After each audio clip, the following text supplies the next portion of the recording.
tampil jadi.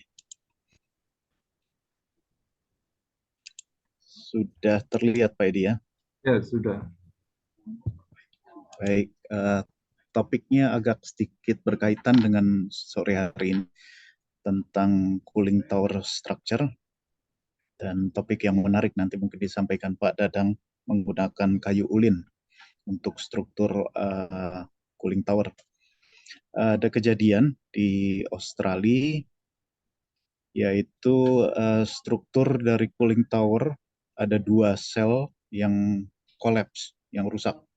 Ya, seperti terlihat di gambar ini, di Callide Power Station di unit C3, lokasinya ada di negara bagian Queensland, Australia. Kejadiannya itu 1 November 2022, jadi kira-kira hampir setahun yang lalu lah. Dan bagaimana kejadiannya, diduga bahwa karena aliran airnya cukup deras pada saat itu, dan November di Australia ini menjelang musim panas ya, menjelang musim kemarau, sehingga panasnya cukup tinggi di lingkungan sehingga mereka harus memindahkan panas dengan jumlah yang lebih besar. Dan diduga aliran air itu yang menyebabkan cooling tower tersebut collapse. Tidak ada yang cedera, ya, untungnya masih tidak ada yang cedera, namun akibat dari itu sebagian dari bagian tengah negara bagian Queensland itu offline, jadi nggak dapat listrik. Ini kira-kira negara bagian Queenslandnya di Australia, ada di sebelah timur, ada Gold Coast yang cukup terkenal itu ya. Saya putarkan sedikit videonya.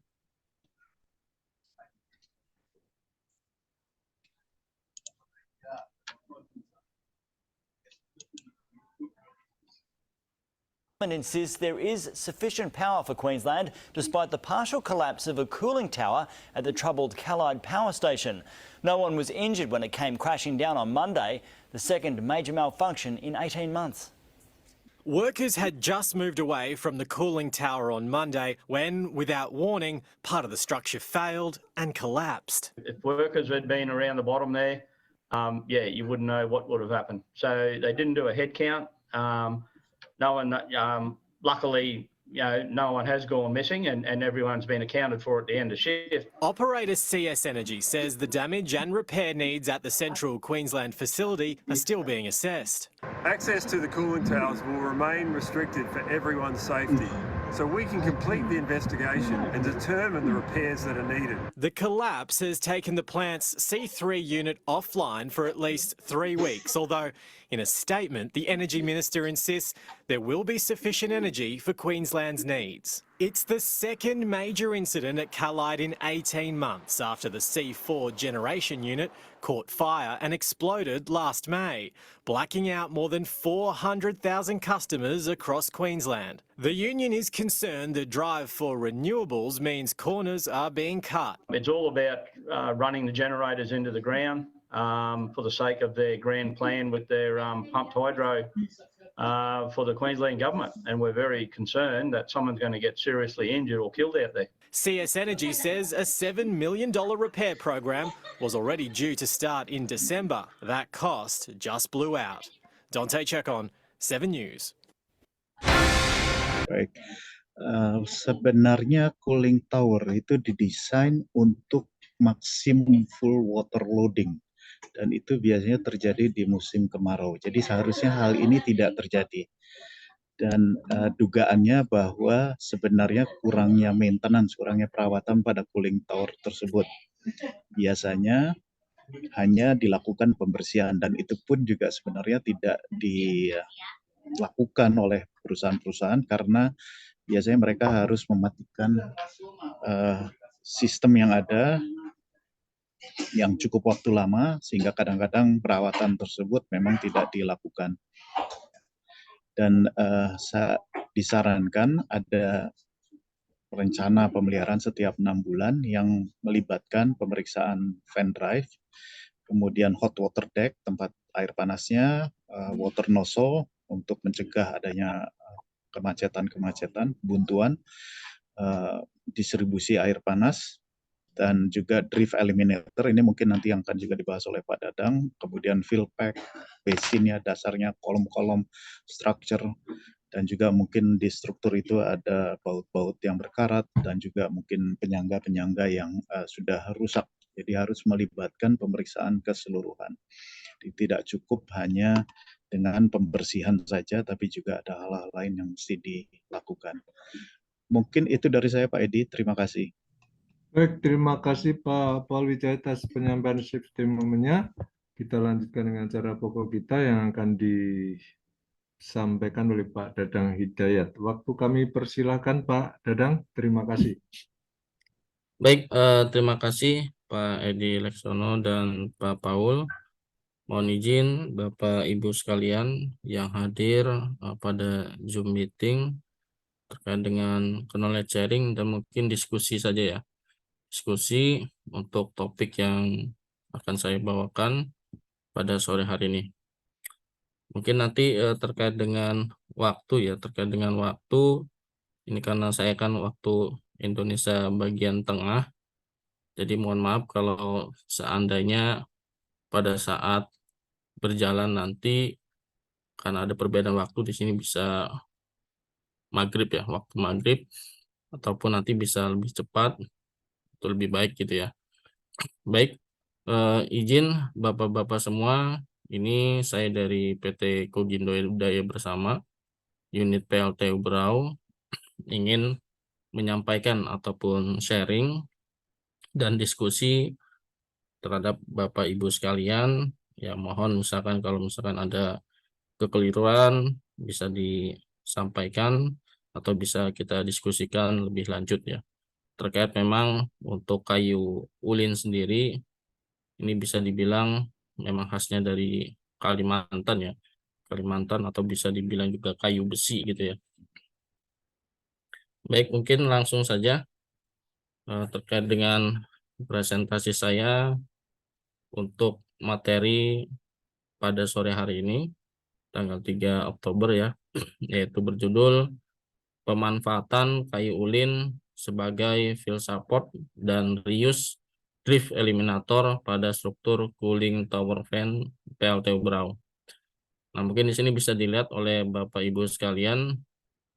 Di sini adalah gambar cooling tower di tempat saya bekerja saat ini, yaitu di PLTU Berau. Di sini ada 4 fan ya, ada 4 fan. Jadi satu struktur dia terdapat 4 fan ya, 4 kipas. Nah, kalau tadi pada saat Pak Paul itu safety ya, safety terkait dengan cooling tower yang dia roboh akibat debit ya. Nah, ini mungkin agak menarik juga. Ini juga pernah kejadian roboh itu. Nah, mungkin di sini diangkat sebagai supportnya menggunakan kayu ulin. Oke, sebelum saya lanjut, izin memperkenalkan diri Bapak Ibu sekalian. Saya Dadang Hidayat dari PT Kogindo Daya Bersama, unitnya di PLTU Berau Power Generation Unit. Jabatan saat ini Senior Engineer Mesin. Cuman saya memang latar belakangnya adalah MIPA ya, MIPA Fakultas Matematika Ilmu Pengetahuan Alam, dan majornya itu adalah kimia saya Bapak Ibu.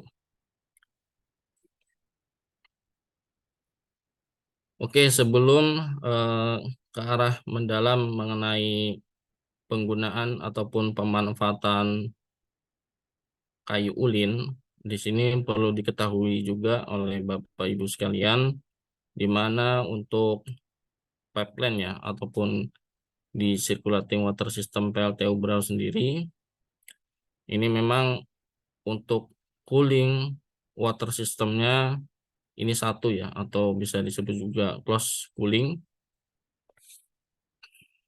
Nah, untuk close coolingnya sendiri, kalau dilihat dari gambar ini, memang sumbernya adalah dari cooling tower ya, dari cooling tower. Nah, ini untuk denahnya, karena memang untuk pendinginan di area kondensor ya, di area kondensor. Jadi awal memang pendinginan ini sebelum ditampung oleh cooling water tank, ini sumbernya dari basin ya. cuman tidak saya tampilkan di sini. Jadi memang fokusnya adalah ke circulating water systemnya saja, sedangkan untuk make up-nya ini kita menyebutnya basin pond ya. Basin pond tersebut ini sudah diolah lebih dahulu, yaitu menggunakan air sungai. Jadi memang pendinginan untuk di PLTU Brau ini menggunakan air sungai ya, menggunakan air sungai. Jadi untuk di cooling towernya ini mendapatkan make up dari basin. Nah, dari basin ini disirkulasikan dengan menggunakan CWP ya, circulating water pump. Circulating water pump sini ada 4, cooling towernya juga ada 4. Cuman operasinya ini bisa 1 standby, jadi 3 running untuk 2 unit.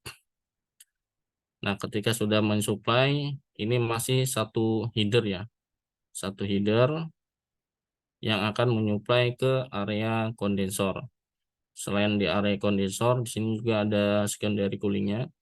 Jadi untuk yang dari circulating water pump ini main coolingnya ya, yang hijau ini katakanlah untuk air yang dingin ya, yang akan masuk ke kondensor. Nah, kondensor baik itu di unit 1 maupun unit 2 ini sama-sama menggunakan sumber airnya adalah dari cooling tower, yaitu siklus tertutup.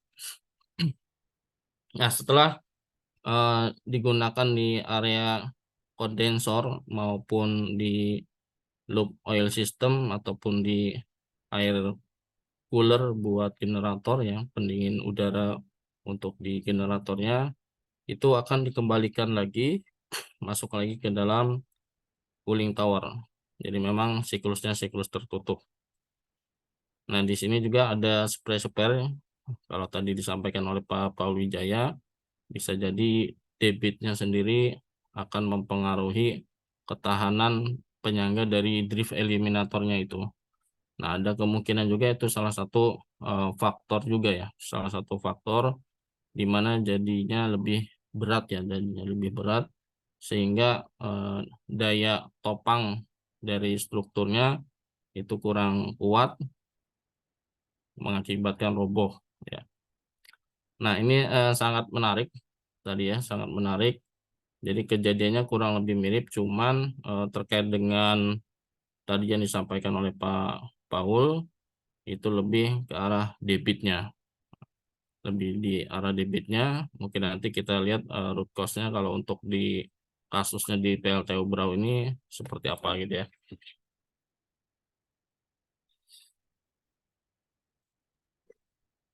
Oke, baik Bapak Ibu, di sini bisa dilihat jadi field support-nya patah ya. Field support-nya patah, jadi ini ambruk lah, ambruk semua untuk drift eliminator. Jadi kurang lebih sebenarnya sama yang kejadian di Australia tadi ya, yaitu di YouTube-nya tadi yang disampaikan oleh Pak Paul. Hanya saja di sini kan untuk pembangkit, dan di sana juga tadi sempat saya lihat juga ada pembangkitnya juga ya, ada pembangkitnya juga.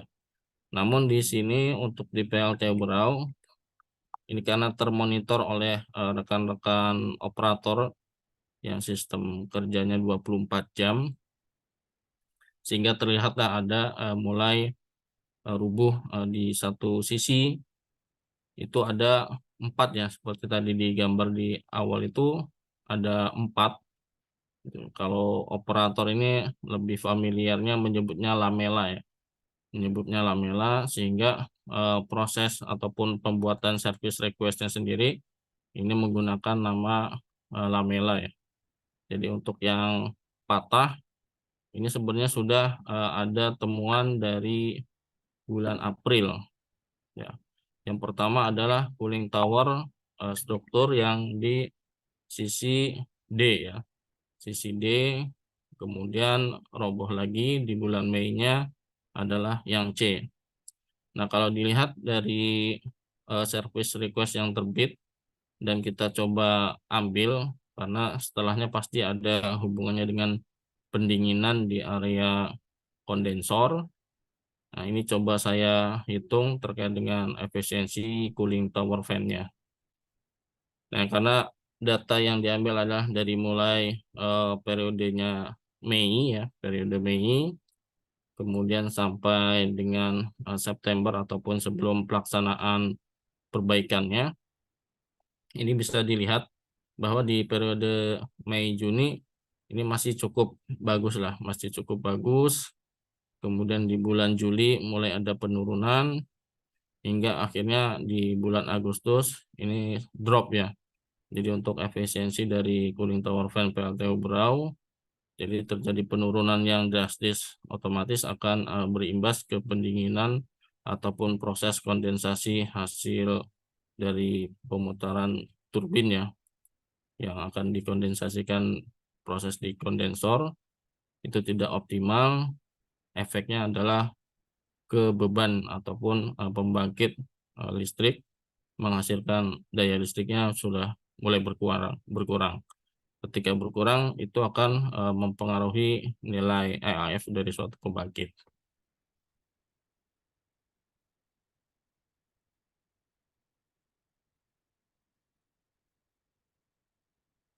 Oke.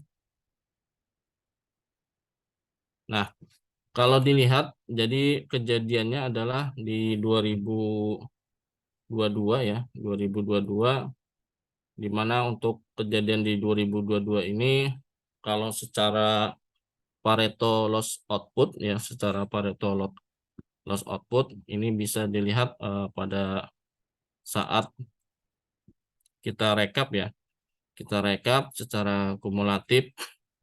Jadi memang penyumbang 10 besar ya, 10 besar kejadian struktur cooling tower ataupun FRP yang rapuh tersebut ini menyumbang ke 5 ya, ke 5 besar. Ini bisa dilihat bahwa kurang lebih karena memang PLTU Berau ini hanya 2 kali 7 MW, jadi loss-nya adalah sekitar 110.820 kWh. Nah, ini sangat berarti gitu kan. Apalagi untuk di PLTU Berau sistemnya adalah sistem isolated. Jadi jaringannya di 20 kV. Ini sangat berarti. Jadi banyak ibaratnya warga yang tidak mendapatkan listrik akibat adanya penurunan daya dari pembangkit PLTU Berau itu sendiri.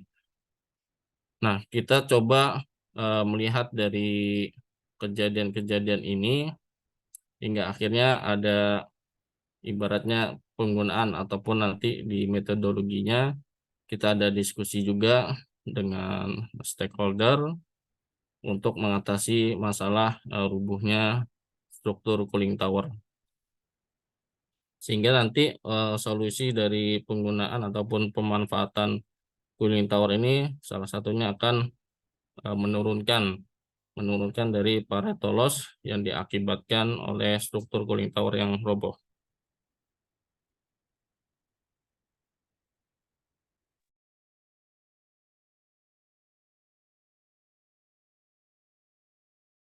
Masih sudah berganti kah Bapak Ibu?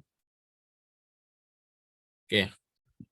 Nah, ini tadi ya, untuk gambarannya selain melihat dari efisiensi cooling tower, ini juga akan mempengaruhi heat rejection-nya ya. Heat rejection-nya karena memang di cooling tower sendiri sebenarnya kan ada perpindahan panas ya, perpindahan panas yang hasil dari kondensor yang kembali lagi ke cooling tower. Kemudian terjadi surface contact antara udara dengan air yang hasil proses pendinginan di area kondensor tersebut.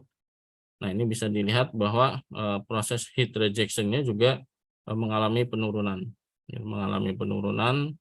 Bisa dikatakan sudah tidak efektif lah, sudah tidak efektif. Karena memang perannya dari drift eliminator ini paling besar juga dalam proses heat transfernya ya.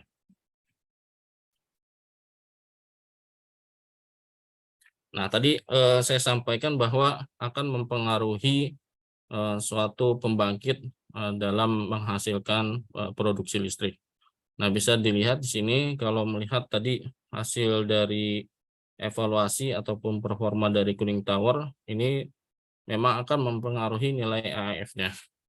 Nah, bisa dilihat bahwa EAF-nya ini sekitar 87,47%.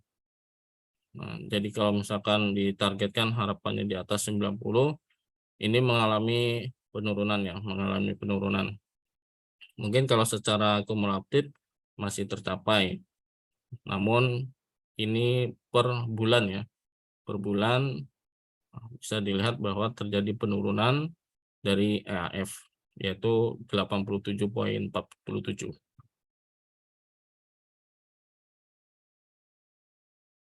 Nah, adapun dari maksudnya ini dan tujuannya untuk pemanfaatan kayu ulin sebagai support dari cooling tower fan, yaitu yang sebelumnya adalah bahan dasar ataupun penyangganya itu ada fiber reinforced polymer, itu diganti dengan menggunakan kayu ulin.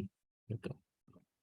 Cuman alangkah memang lebih baiknya untuk drift eliminatornya sendiri diganti yang memang masih bagus ya, masih bagus. Cuman sebelum pada saat itu 2022 ini untuk drift eliminatornya masih menggunakan yang bekas yang layak pakai, sehingga kalau untuk di 2023 ini alhamdulillah sudah dilakukan penggantian keseluruhan. Cuman yang ingin saya angkat adalah reuse dari drift eliminator existing yang sebenarnya masih layak pakai, dan nanti bisa dilihat seberapa efektifkah penggunaan drift eliminator tadi yang masih layak pakai ataupun yang sudah dilakukan cleaning. Nah, di sini ada 3 yang sebagai tujuan dari pemanfaatan kayu ulin dan reuse drift eliminator existing. Pertama tadi untuk mengurangi Pareto loss output yang tadinya masuk ke dalam 5 besar, harapannya memang sudah tidak ada kejadian lagi ya. Sudah tidak ada kejadian lagi yang menyumbang terhadap Pareto loss dari struktur cooling tower yang roboh tersebut. Kemudian yang kedua, nah ini terjadi penurunan efisiensi dari cooling tower, harapannya terjadi peningkatan termasuk juga dari efisiensi untuk kondensornya, karena memang ada perbaikan di sistem pendinginnya, sistem air pendingin. Nah, ini yang tidak kalah pentingnya lagi, proses dari heat rejection sendiri itu mengalami peningkatan gitu, peningkatan. Jadi kurang lebih 3 poin ini yang coba saya angkat dari pemanfaatan kayu ulin dan reuse drift eliminator.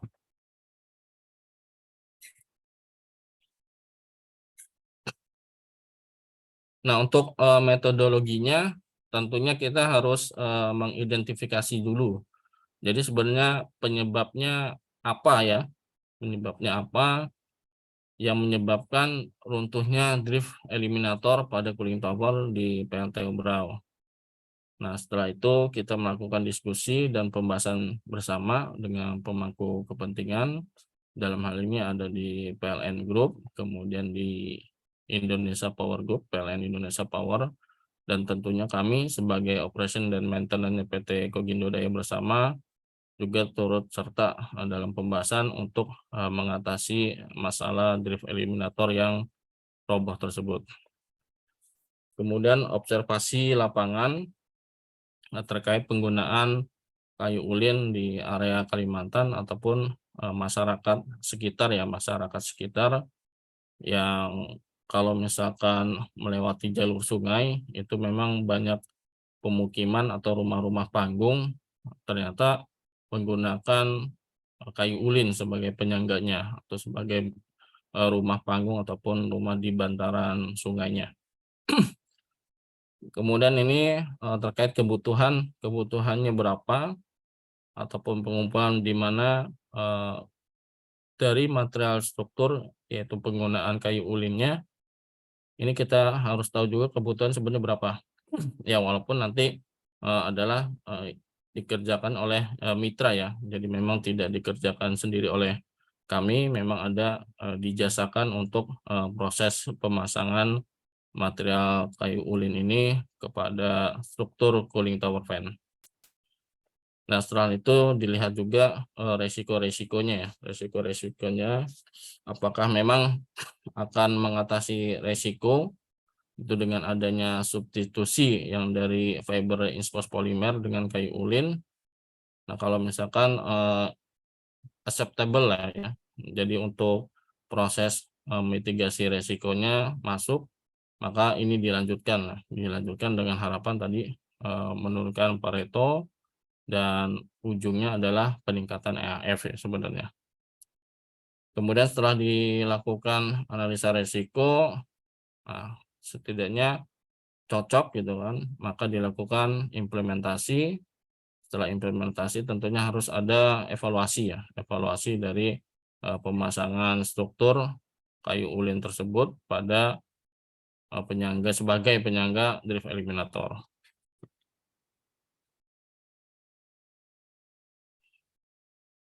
Nah, di sini saya membatasi ya, saya membatasi untuk ruang lingkup dalam pembahasannya adalah penggantian struktur V-slap-potnya, yaitu dari yang sebelumnya fiber reinforced polymer itu menggunakan kayu ulin, kemudian penggunaan kembali atau reuse dari drift eliminator yang masih layak pakai, kemudian penghitungan dari efisiensi cooling tower sendiri. Nah, ada beberapa data yang saya gunakan yaitu pasca COD ya, commercial on date, yaitu 2020. Karena memang untuk PLTU Berau sendiri ini 2019 November 2019 itu COD-nya yang unit 2, kemudian unit 1-nya itu Juli 2020. Nah, tapi data yang saya pakai di 2020 aja ya, yang memang sudah masuklah 2 unit untuk supply ke jaringan 20 kafe Tanjung Redep. Nah, sebelum adanya penggantian, di sini juga sebenarnya ada penggunaan scaffolding ya. Penggunaan scaffolding sambil menunggu proses eksekusi yang sebenarnya eksekusinya tidak mengharuskan unitnya stop. Jadi bisa digunakan ataupun prosesnya bisa dilakukan secara bertahap. Nah, ini yang tadi saya sampaikan bahwa di 2023 ini sudah dilakukan penggantian drift eliminator yang baru ya. Drift eliminator yang baru. Nanti mungkin kita bisa lihat kembali seperti apa terhadap dampaknya ataupun di evaluasi nilai efisiensi cooling tower ya.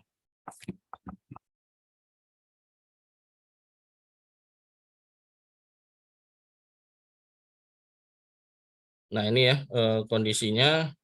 Jadi memang tadi sebelum adanya penggunaan kayu ulin, ini pada bulan Mei ini sudah dilakukan penormalan ya, penormalan sementara menggunakan scaffolding ya, menggunakan scaffolding. Nah, kalau lihat di sini memang hampir ambruk 2 ya, itu tidak sampai 4-nya, jadi dari 4 itu 2 yang ambruk, kemudian dilakukan pemasangan kembali menggunakan scaffolding. Jadi sebagai penahannya sebelum penggunaan kayu ulin, ini sementara digunakan scaffolding.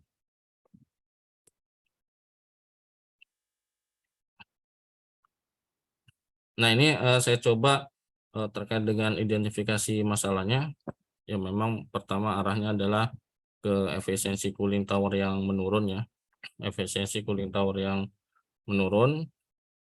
Nah, kalau dari metode ini ada beberapa pemasangan filsafat tidak sesuai, baut pengikat aus, visual check tidak efektif.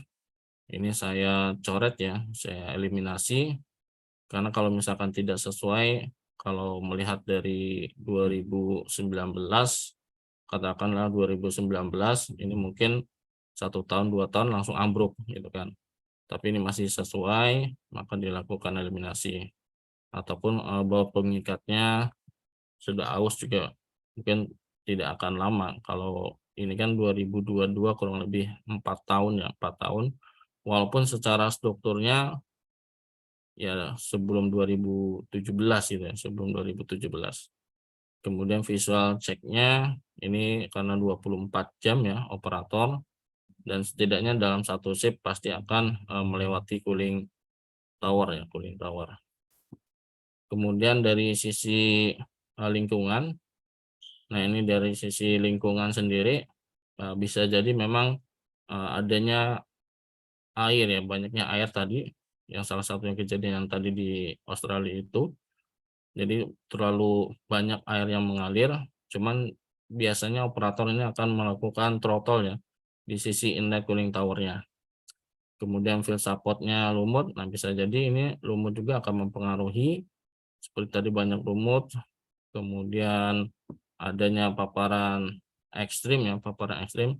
Kalau melihat kejadiannya sih memang pengaruh ya, ketika kondisinya malam, kemudian kondisinya siang, itu akan mempengaruhi efisiensi dari cooling tower. Cuma kalau melihat di sini sebenarnya untuk root cause-nya bisa dari efisiensi ataupun dari struktur tadi ya, dari struktur yang memang sudah rapuh.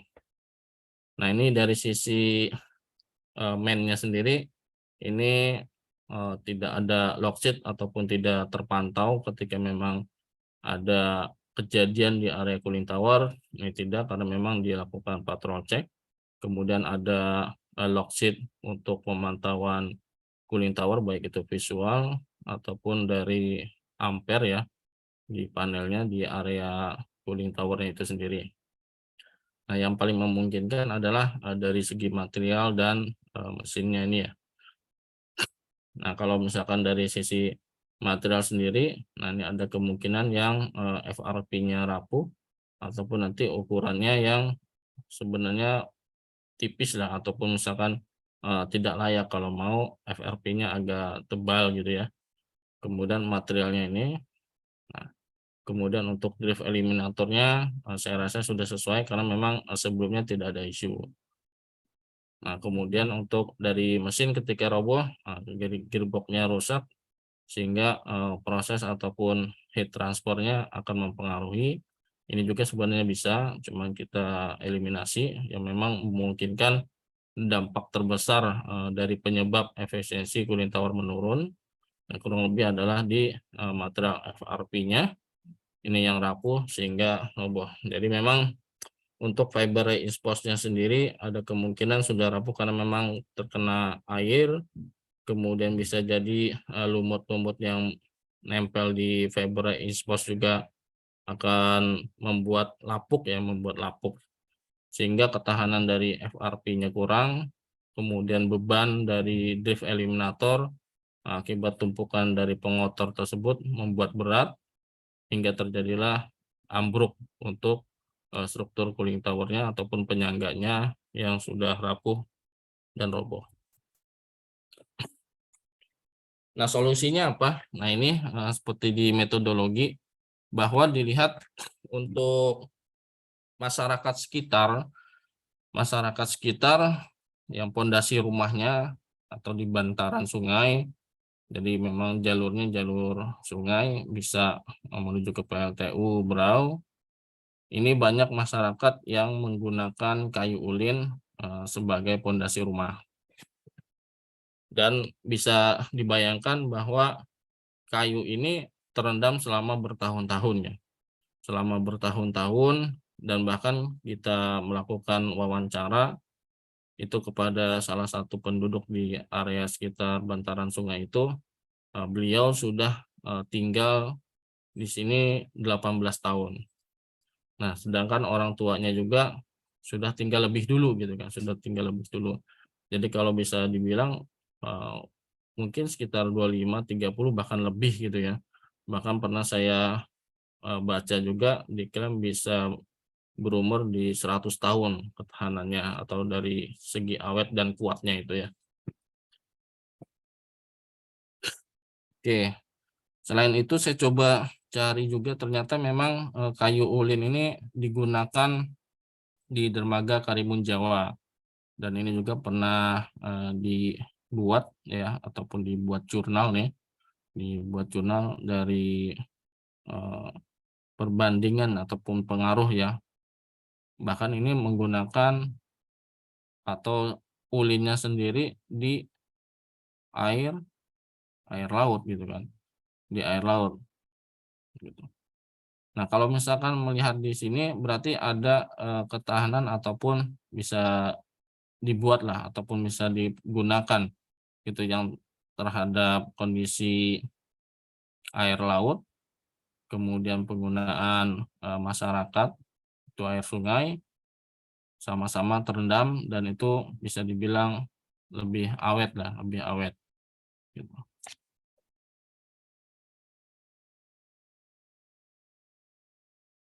Nah, keawetan ataupun ketahanan sendiri, nah ini ada jurnal juga yang mengatakan bahwa ketahanan dari 62 jenis. Nah, untuk di kayu ulin sendiri memang masuknya adalah kelas 1 ya. Kelas 1 ini ada di nomor urut di 22 itu dengan densitasnya kurang lebih di 1,04. Serangan terhadap pengerek ya, kalau misalkan pakai pengerek ini 0 gitu kan, 0. Jadi memang untuk kondisi kayu ulin terhadap intensitas serangan penggerek juga tahan. Jadi masuknya ada ke kelas 1. Jadi tidak ada serangan, kondisi kayunya bagus. Terus kalaupun misalkan ada serangan, ini hasil dari jurnal penelitian hasil hutan ini 0 ya. 0. Jadi memang kualitasnya tidak dipertanyakan lagi bahwa kayu ulin memang kuat gitu, jenis kelasnya kelas 1.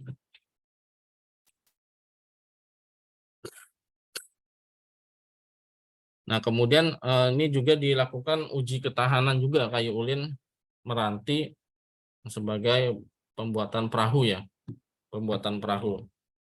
Jadi kalau misalkan melihat di sini ya kayu ulin selain digunakan tadi untuk dermaga atau bahkan rel kereta api itu yang buat bawahnya rel kereta api itu, kemudian ini juga digunakan sebagai perahu, bisa disimpulkan memang kayu ulin ini awet gitu kan, awet gitu.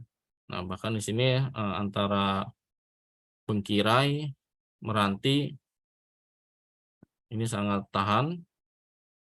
Kemudian dari nilai intensitas serangannya juga rata-rata memang di bawah 7%.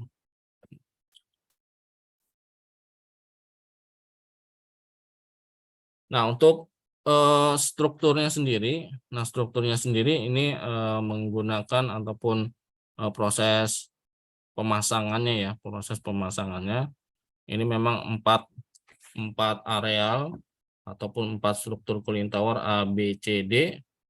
A, B, C, D ini baik unit 1 maupun unit 2 seperti tadi dijelaskan di layout pipeline circulating water systemnya. Cuman untuk yang masih terpasang ya, fiber reinforcement-nya itu tidak dibongkar. Jadi tetap digunakan situ karena proses penggantiannya ataupun substitusinya ini kondisi unitnya online. Jadi secara bertahap ya, tidak stop 2 unit, tapi memang penggantian secara bertahap. Di mana ini untuk pemasangannya itu ada di sisi horizontal, vertikal, kemudian diagonal, namun ukuran ketebalannya berbeda-beda.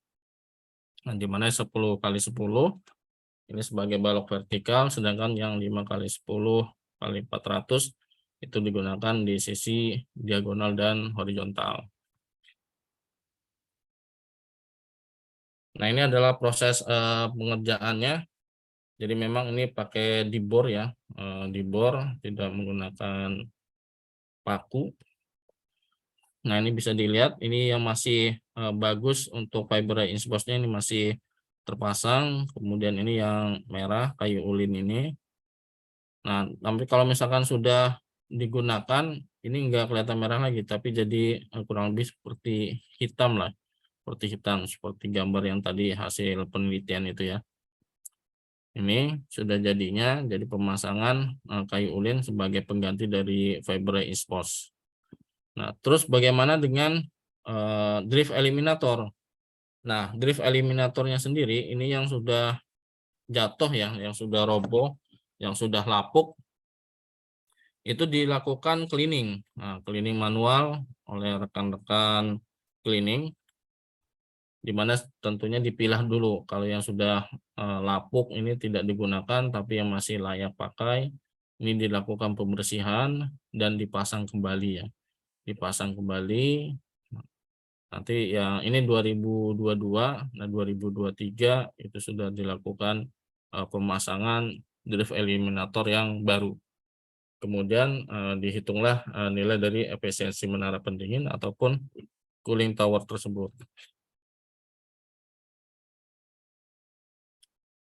Nah, setelah dilakukan pemasangan, tentunya dilakukan evaluasi dari hasil implementasi seperti tadi. Jadi memang fluida yang digunakan di circulating water pump itu akan kembali lagi sirkulasi terus. Ketika memang levelnya berkurang di cooling tower tank, itu akan dilakukan make up.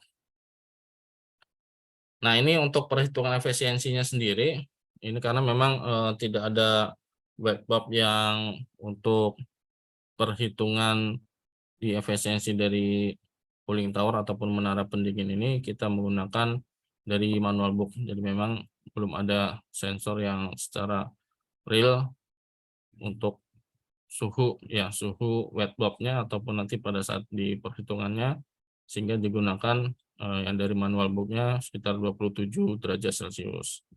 Kemudian ini sebenarnya sensornya adalah yang masuk dan keluar dari kondensor.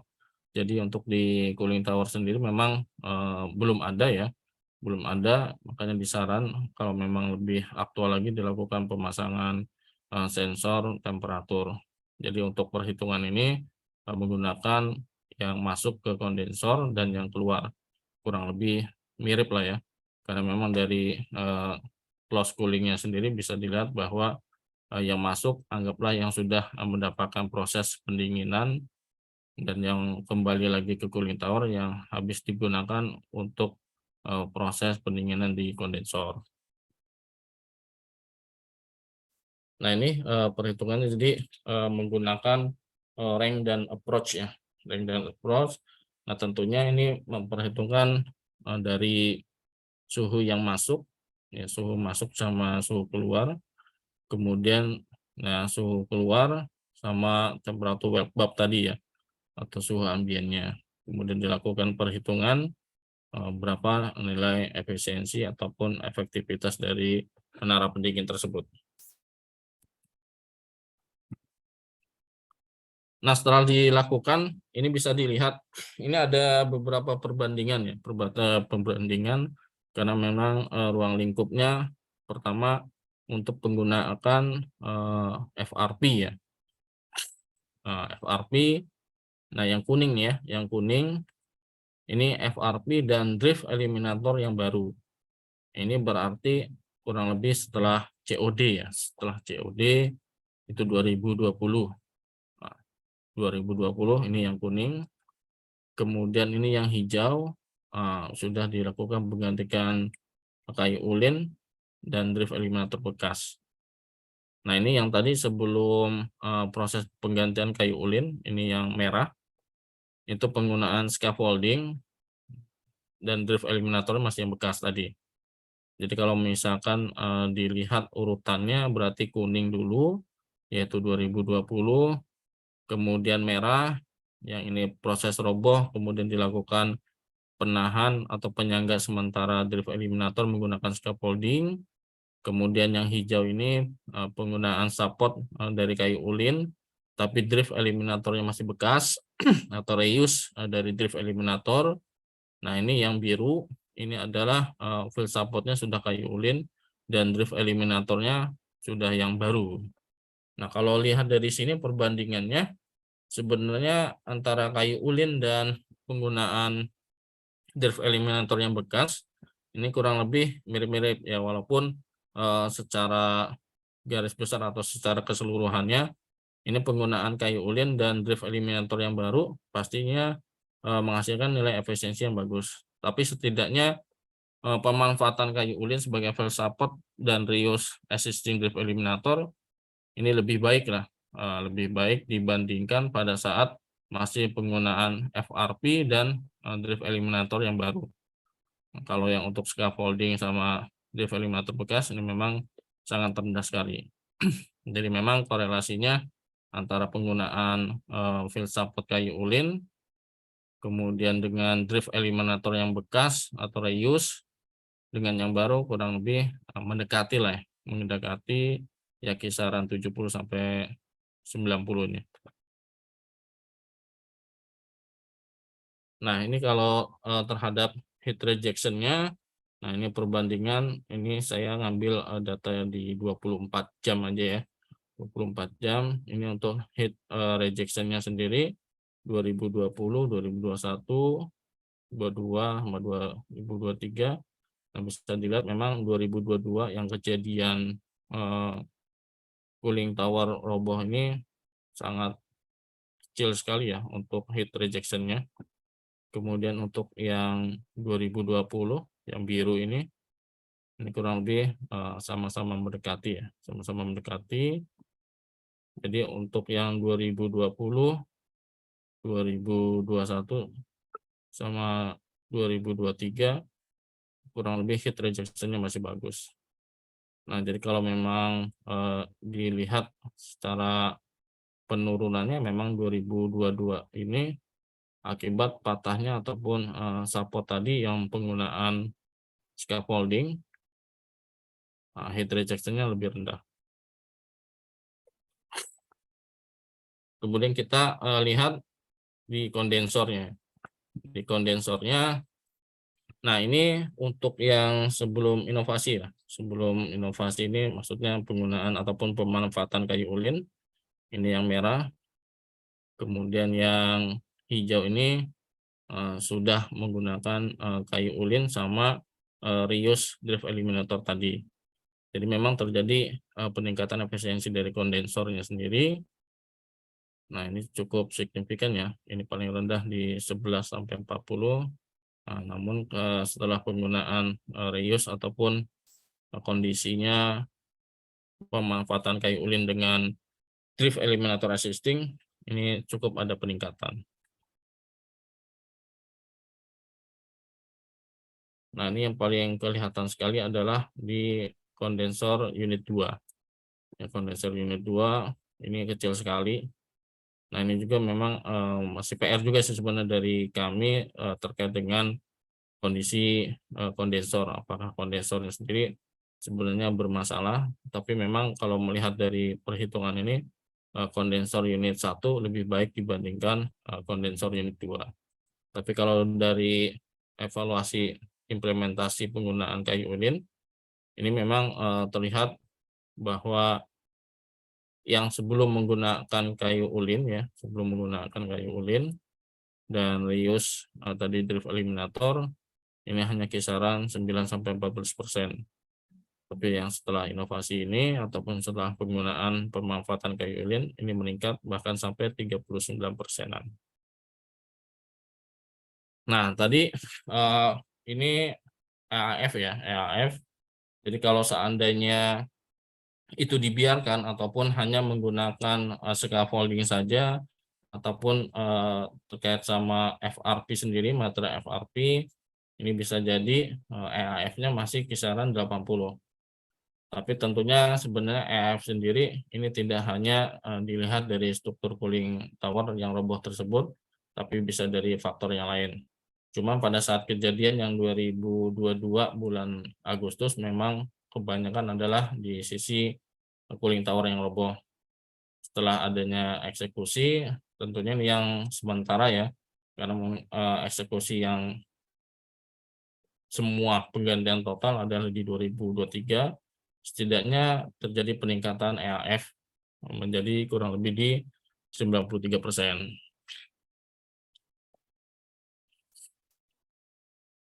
Nah, kemudian tadi untuk di Pareto loss-nya itu muncul ya, muncul masuk ke dalam 5 besar lah. Nah, ke dalam 5 besar. Nah, ini bisa dilihat yang bagian atas. Nah, kemudian kata kuncinya sama terkait dengan tower ataupun misalkan lamela ataupun drift eliminator, tapi ini menggunakan kata kunci tower. Kalau yang bagian atas ini memang 2022, kemudian yang 2023 ini sama sekali tidak ada kejadian yang diakibatkan runtuhnya cooling tower. Jadi sudah tidak ada isu bahwa gangguan cooling tower itu bisa diatasi. Tinggal harapannya ya setidaknya lifetime-nya lebih lama lah dibandingkan dengan menggunakan FRP. FRP kalau dilihat dari COD-nya kurang lebih di 2019-2020 ya sekitar 4-5 tahun lah ya, 4-5 tahun. Nah, harapannya ini penggunaan kayu ulin ini bisa menambah lifetime-nya. Kalau tadi dengan kesaksian warga yang kami wawancarai, ini 18-19 tahun beliau sudah tinggal di situ, bahkan ibaratnya orang tuanya sendiri sudah tinggal di area bantaran sungai yang menggunakan pondasinya kayu ulin, itu bisa lebih lama. Bahkan kalau melihat ada di PLTP Kamojang itu bukan menggunakan kayu ulin tapi kayu merah, itu bisa 25-30 tahun. Nah, ini untuk resikonya. Jadi memang resiko yang muncul ketika drift eliminator yang roboh ataupun struktur yang roboh itu adalah ketersediaan pembangkit. Ketersediaan pembangkit yang hubungan sama EAF, kemudian keandalan pembangkit, hubungan sama ekspor, dan tentunya pendapatan hasil penjualan. Hasil penjualan ini bisa ke EAF tadi ya. Nah, existing control sebenarnya yang sudah dilakukan tadi adalah penggunaan scaffolding, kemudian reuse dari existing drift eliminator. Nah, cuman scaffoldingnya sifatnya sementara, maka dilakukan penggantian full support FRP dengan kayu ulin, dan tentunya penggantian drift eliminator yang baru. Kalau sebelumnya hanya reuse saja existing yang masih layak pakai, dan 2023 ini sudah dilakukan full untuk 4 struktur cooling tower A, B, C, D digunakan drift eliminator yang baru.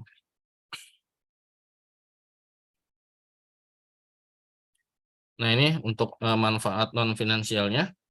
Jadi harapannya memang menambah lifetime, kemudian mencegah terjadinya force derating akibat gangguan cooling system, dan tentunya peningkatan efisiensi dari cooling tower dan peningkatan heat rejection-nya.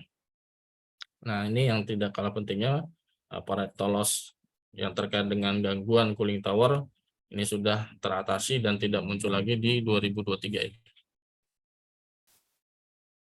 Nah, ini untuk finansialnya.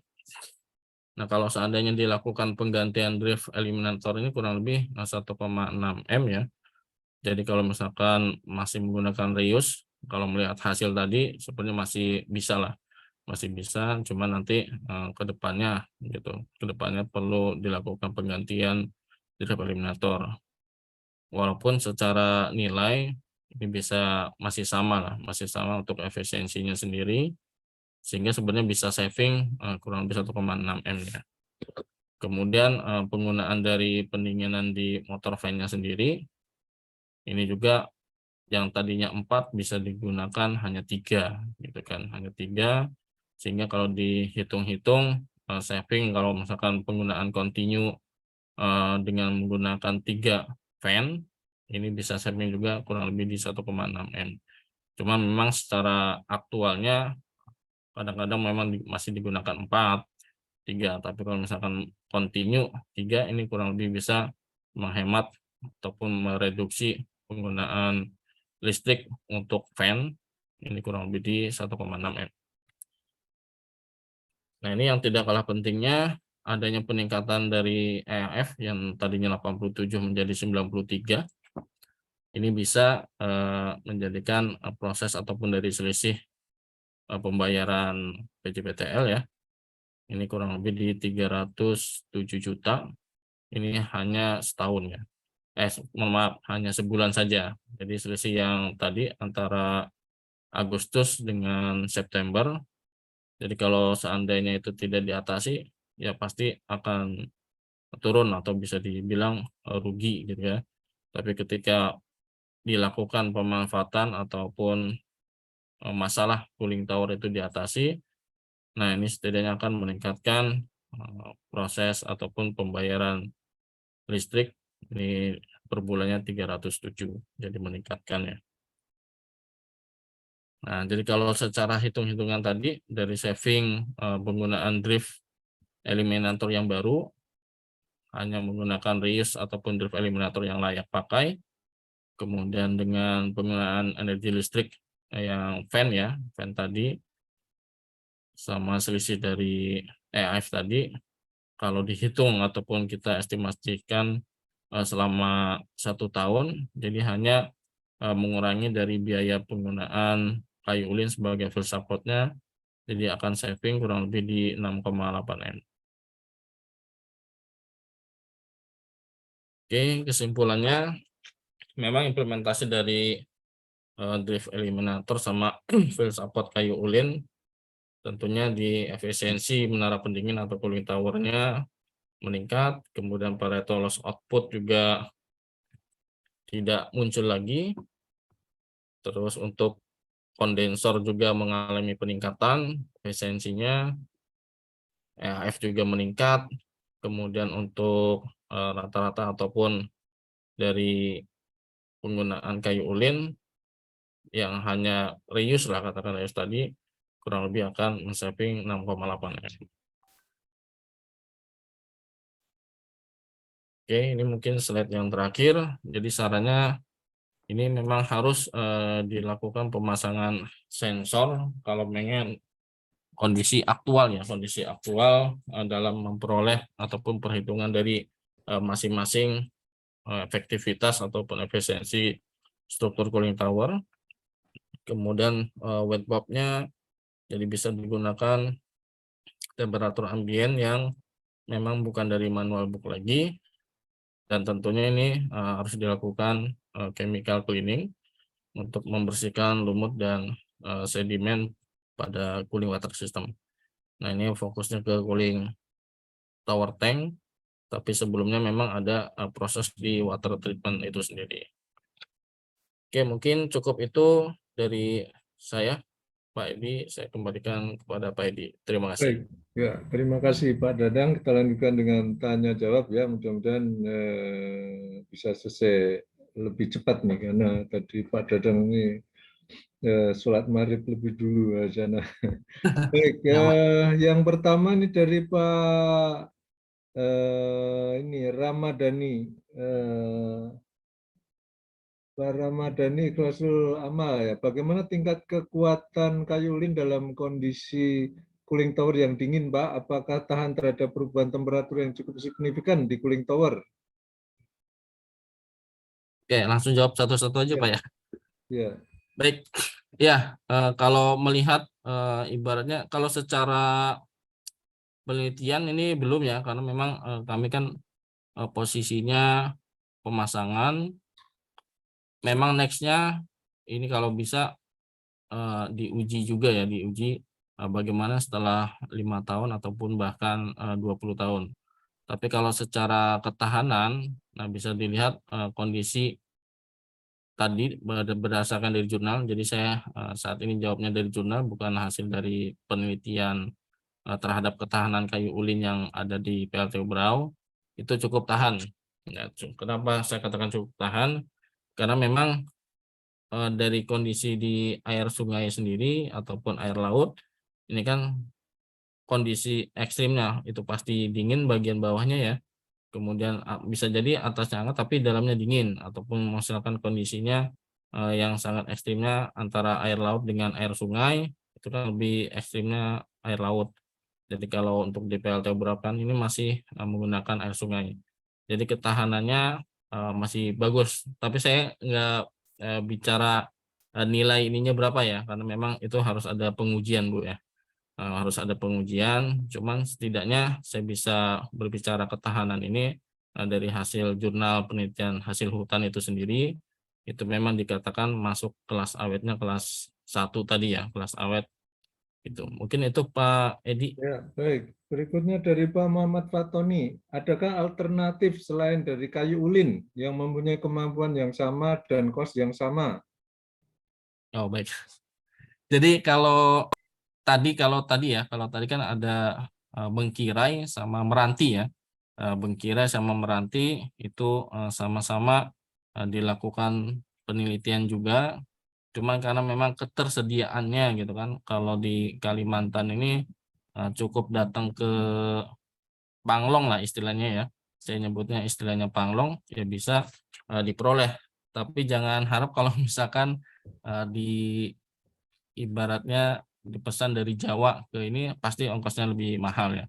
Gitu. Jadi alternatifnya ya bisa menggunakan bengkirai tadi ataupun meranti yang sama-sama ketahanannya masih menyamai kayu ulin sesuai jurnal Silva Sentai tadi ya yang saya sampaikan gitu, ataupun tadi ada jurnal hasil penelitian hutan yang 62 jenis kayu tadi gitu. Cuman yang memang mendekati ini tadi bengkirai sama meranti, karena kalau bengkirai ini sempat saya tanyakan juga ke di sini kan transportasinya air sungai menggunakan perahu atau kita nyebutnya tinting. Itu kalau menggunakan kayu ulin pasti lebih mahal, makanya kayu ulin biasanya bagian bawahnya, tapi bagian atasnya itu bengkirai tadi. Mungkin itu Pak Edi. Baik, masih Pak Muhammad Fatoni. Adakah robohnya kayu ulin pada struktur cooling tower mempunyai keteraturan periodik atau bisa random berdasarkan kondisi di lapangan? Gimana Pak? Ada. Robohnya kayu ulin pada struktur cooling tower nih. Ada enggak nih yang kayu ulin sebelumnya bukan kayu ulin ya Pak ya? Belum. Tadi ini belum ya. pernah ya, makanya ini pertanyaan belum pernah ada yang roboh nih yang kayu ulin ya. Ya, jadi kalau misalkan saya bisa mengklaim Pak ya, maaf. Kalau bisa mengklaim penggunaan kayu ulin sepertinya baru di Berau ya, ataupun di PLTU ya, PLTU yang menggunakan cooling tower ya, cooling tower. Kalau di PLTP ada itu Pak, tapi dia menggunakan kayu merah dari California kalau tidak salah itu. Saya sempat baca. Jadi yang kayu ulin roboh belum, harapan sih jangan lah ya. Ya, oke. Ini tentang Pak Ahmad Zainuri, ini berapa keandalan kayu ulin untuk CTF ini masih belum bisa jelaskan ya Pak. Tadi dari jurnal tadi ya kalau keandalannya ya. Ya, jadi kalau misalkan untuk secara nilainya ya, ini kan belum ada setahun ini ya, kurang lebih baru 8 bulanan ya. Itu belum bisa, ibaratnya belum bisa saya jelaskan juga ketahanannya gitu. Tapi kalau seandainya ya masih merefernya adalah, tapi capability index-nya ini pernah saya hitung itu memang sudah mendekati 1 sih Pak ya. Itu jadi kalau secara kayu ulinya sendiri belum ada. Baik. Pak Muhammad Fatoni lagi nih. Kayu ulin ini tahan gempa sampai seberapa skala Richter? Ini ada datanya nggak nih Pak? Aduh. Saya nggak bisa jawab yang itu ya. Oke, kalau nggak lewat saja nih Pak. Ya, Ya. Untuk kasus daerah yang panas seperti Timur Tengah, apakah kayu ulin cocok digunakan juga sebagai full support dan drift eliminator? saya rasa cocok Pak ya. Saya rasa cocok gitu kan, karena memang ketahanannya sendiri. Dan memang kalau saya sih belum dapat jurnal yang memang mengatakan terhadap panas. Cuma kalau merepair yang keluaran dari kondensor, nah keluaran dari kondensor kan bisa mencapai sekitar 50 ya. Cuma kalau mau ibaratnya coba diujikan gitu kan, terhadap suhu yang lebih ekstrim lagi, ya bisa saja, tapi pasti ada lanjutannya ataupun ada penelitiannya lebih lanjut gitu kan. Cuman saya belum menemukan sih Pak, saya cari jurnal-jurnal juga untuk ketahanan terhadap temperatur ya. Tapi kalau ketahanan yang dari keluaran kondensor itu saya rasa masih bisa tahan. Baik. Berikutnya Masih Pak Ramadhani Ikhlasul Amal nih. Apa sudah ada rencana untuk memasang temperatur transmitter dan kontrolnya, Pak? Itu sudah Pak, itu karena memang ini kan sebenarnya inovasi kami lah ya, inovasi kami dan di sarannya juga ada. Cuman ya balik lagi ya, memang kalau di kami fokusnya adalah keandalan selama memang dia masih andal untuk produksi listriknya. Kalau itu kan ibaratnya aksesoris lah, katakanlah aksesoris ya. Walaupun secara saintifiknya perlu juga data secara real time-nya gitu kan, real time-nya. Cuman tidak ada masalah selama memang di kondensornya ini kan masih bisa kita hitung lah ya.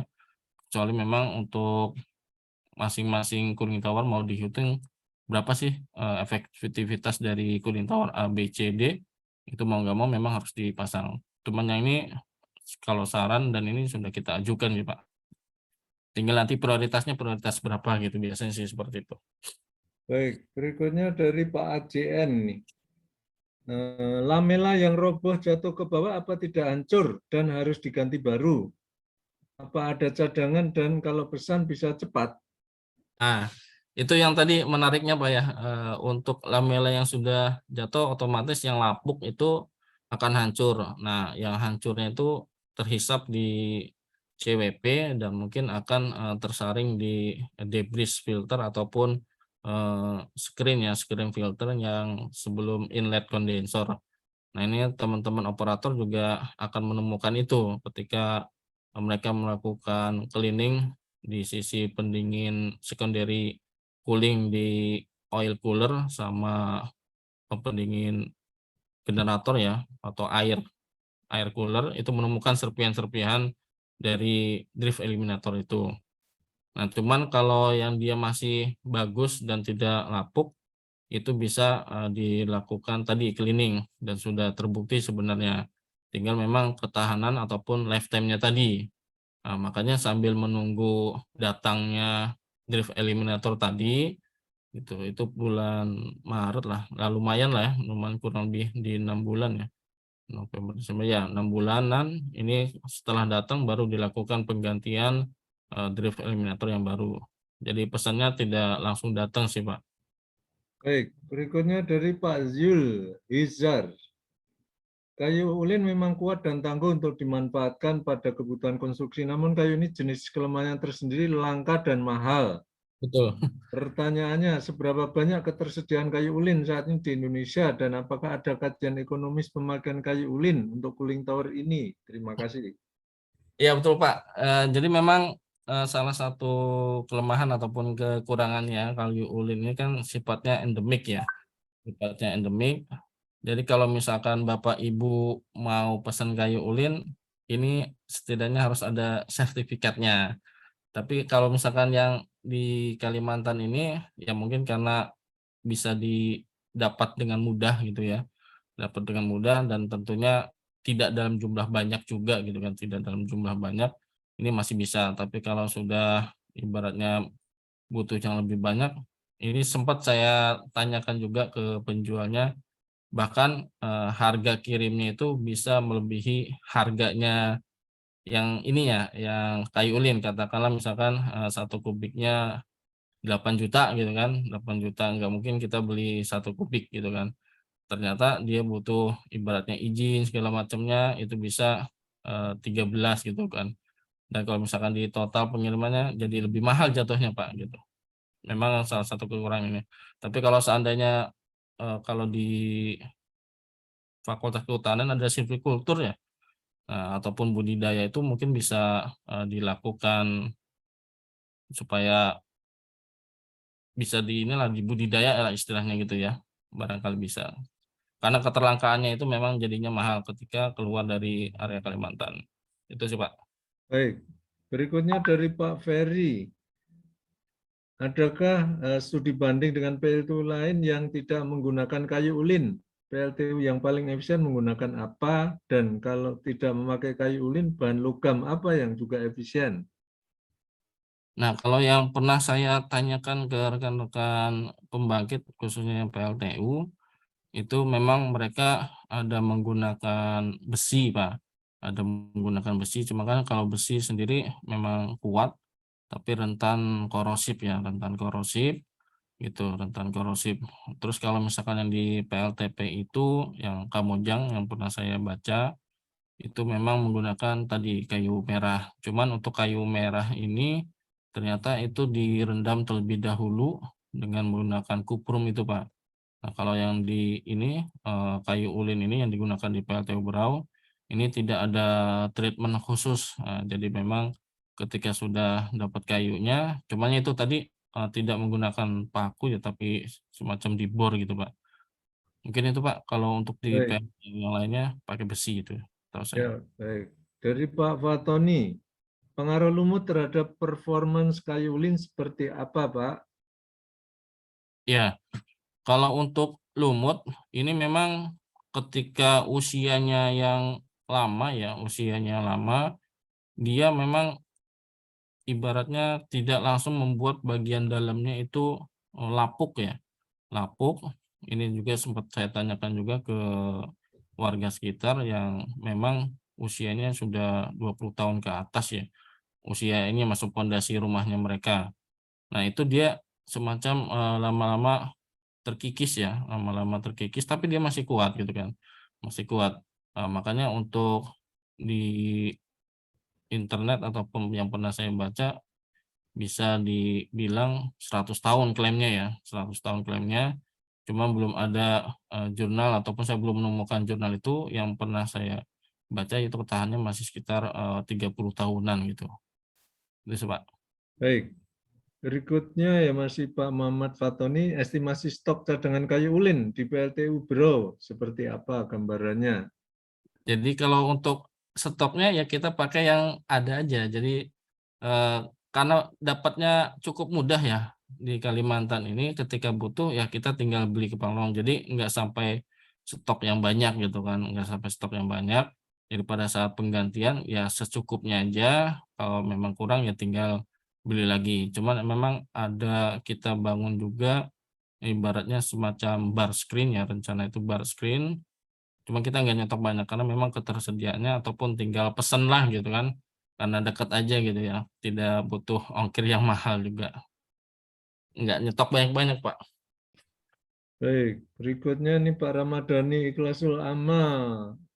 Saya siap untuk install sensor temperatur di inlet cooling tower dan cooling tower pond, Pak. Katanya gitu nih. Oh, silakan berkunjung aja. Baik, berikutnya dari Pak Hasan Sadikun. Kayu ulin ini dipakai hanya mengganti supporting konstruksi cooling tower. Bagaimana korelasinya bisa meningkatkan efisiensi cooling tower? Terima kasih. Ya, seperti tadi yang hasil evaluasi dan implementasi, sebenarnya nothing ya kalau misalkan hanya kayu ulin saja, tapi untuk drift eliminatornya tidak dilakukan treatment ya. Cuma setidaknya tadi berdasarkan data yang tadi saya sampaikan, perbandingan dengan FRP, fiber reinforced dan drift eliminator yang baru, yaitu menggunakan data 2020, itu kan masih grass lah, baru-baru COD-nya dengan penggunaan kayu ulin ya, penggunaan kayu ulin sama reuse drift eliminator.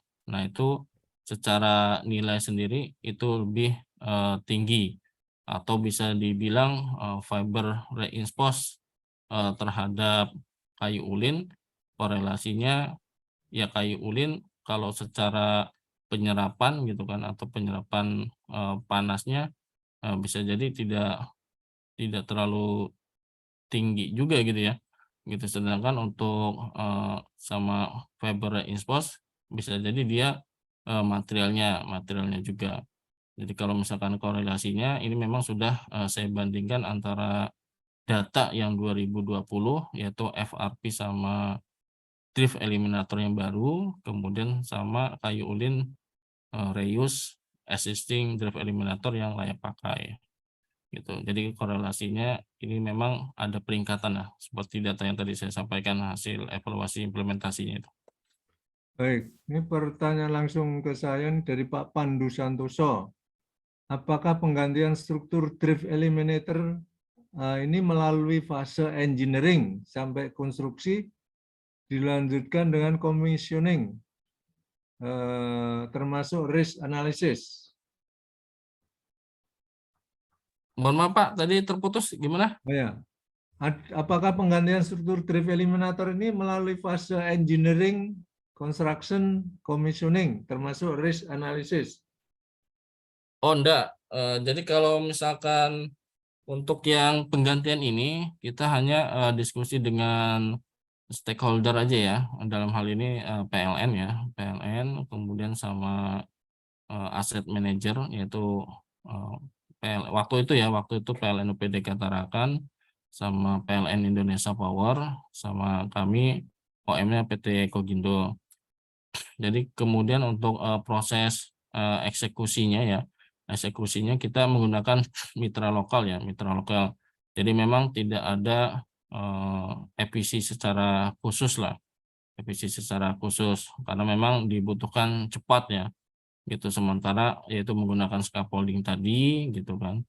Dan setidaknya yaitu merepair dari masyarakat sekitar, oh kenapa enggak digunakan kayu ulin saja gitu kan, yang memang lebih gampang didapat gitu kan kalau untuk di area Kalimantan.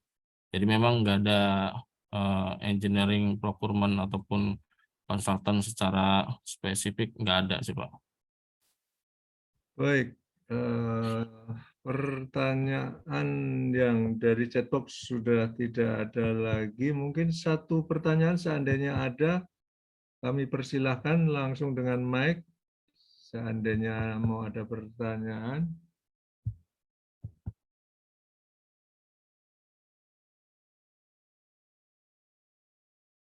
Kalau tidak ada pertanyaan lagi, kita akhiri acara sore hari ini seperti yang diharapkan oleh Pak Dadang ya, ini Ya, lebih awal. Sekali lagi, saya atas nama Badan Kejuruan Teknik Fisika BI mengucapkan terima kasih yang sebesar-besarnya pada Pak Dadang Hidayat yang sudah menyampaikan paparan dan juga menjawab pertanyaan-pertanyaan muncul dari webinar ini. Terima kasih pada Pak Paul Wijaya yang tadi sudah menyampaikan safety moment, dan juga terima kasih kepada ibu-ibu dan bapak-bapak sekalian yang bergabung pada acara webinar BK Teknik Fisika sore hari ini. Kita lanjutkan acara kita besok sore ya. Ini ada presentasi dari Siemens ini tentang SIMIT ya, Digital Twin Platform untuk proses automation. Bagi yang berminat, tertarik, silakan bergabung besok sore jam 15.30.